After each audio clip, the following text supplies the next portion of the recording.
మన రీల్ చూసి వచ్చిన వాళ్ళకి ఈ పట్టు చీర కేవలం 1200కి ఇస్తున్నారు. మామూలుగా యాక్చువల్ అయితే 1800, 1500 అమ్ముతారు ఇదే షాప్ లో. మన రీల్ చూసి వచ్చిన వాళ్ళ కస్టమర్స్ మాత్రం 1200కి ఇచ్చేస్తున్నారు. ఇది ప్యూర్ పట్టు చీరకు మించిన ఇమిటేషన్ పట్టు అండి. ప్యూర్ అంటే మళ్ళీ ఒరిజినల్ అనుకున్నారు, ఇమిటేషన్ పట్టు. చాలా అసలు దీని ముందర ప్యూర్ పట్టు చీర కూడా పనికిరాదు. దీని డీటెయిల్స్ షాప్ ఓనర్ అడిగి కనుక్కుందాం. బ్లూ కలర్ సిల్వర్ ప్రింట్ వస్తుంది, చిన్న బుట్టాసు. ఇది పళ్ళు, గ్రీన్ పళ్ళు.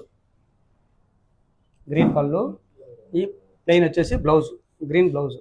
సార్ ఇదే మోడల్లో ఎన్ని కలర్స్ ఉంటాయి సార్? 10 కలర్స్ వస్తాయి. 10 కలర్స్. ఇందులో మరి ఇదేదో డిజైన్ కూడా చేంజ్ అయినట్టుంది సార్. దీంట్లో ఇది వేరే మోడల్. ఈ డిజైన్ ఏమంటారు సార్? ఇది లైన్స్ బుట్ట. లైన్స్ బుట్ట. 1200 నుంచి 55,000 వరకు ఒరిజినల్ ప్యూర్ పట్టు వరకు దొరుకుతాయండి. అడ్రస్ వచ్చేసి అనంతపురం టవర్ క్లాక్ దగ్గర ఇందిరా ప్రియదర్శిని హోటల్ పక్క సందులో స్ట్రైట్ గా వెళ్తే పోలీస్ కాంప్లెక్స్ లో కూరగాయల మార్కెట్ ఎదురుగా స్వామి ఆప్టికల్స్ ఉంటుంది. స్వామి ఆప్టికల్స్ ఆపోజిట్ లోనే శ్రీ లక్ష్మీ సిల్క్ షాప్ అయితే ఉంటుంది. అందరూ తప్పకుండా విజిట్ చేసి ఆఫర్ అయితే సద్వినియోగం చేసుకోండి. Thanks for watching.